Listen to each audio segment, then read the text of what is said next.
When you add reverb and delay, it accentuates the lead sounds and it just makes it sound so much better. Now we're going to add reverb. This is a stock reverb, we haven't done anything to it, and a stock delay.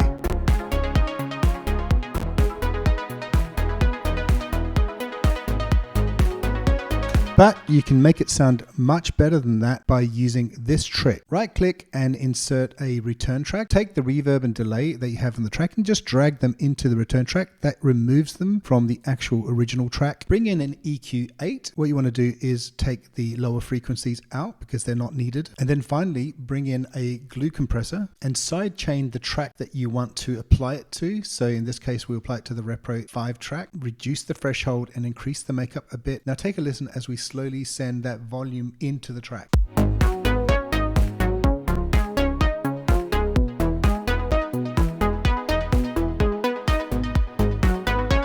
What that's doing is it's making sure that the transients are getting out of the way of the reverb, so you've still got that really peak transient coming through. So the other thing you can do is you can switch the glue compressor off, and we'll just bring in a utility like that. And you'll notice here that the kick is the last track that you've got here, and then you've got the return track here. Let's press A. We're going to select the gain output for the utility. Every time you can see a kick transient, we're going to go in and we're going to duck. So let's just do that. We only have to do it for the first couple of ducks, and then we can just press Control D and duplicate that across the whole sample. And now let's just take a listen to the return track. We'll just solo that.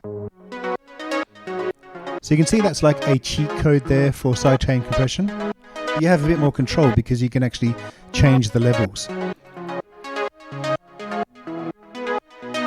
And you can change all sorts of things. So for example, you can swap the stereo and change the gain levels for that.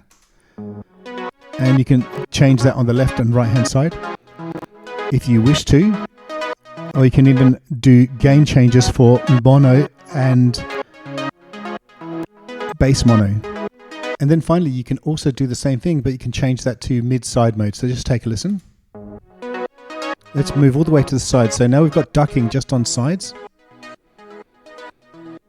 So let's listen to how it sounds in the context of the song. We'll just change the mid-side sections.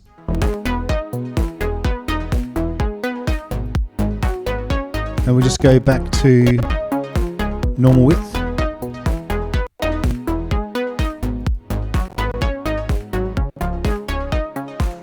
So you got a lot of options there, which I hope will help. Thank you. Bye.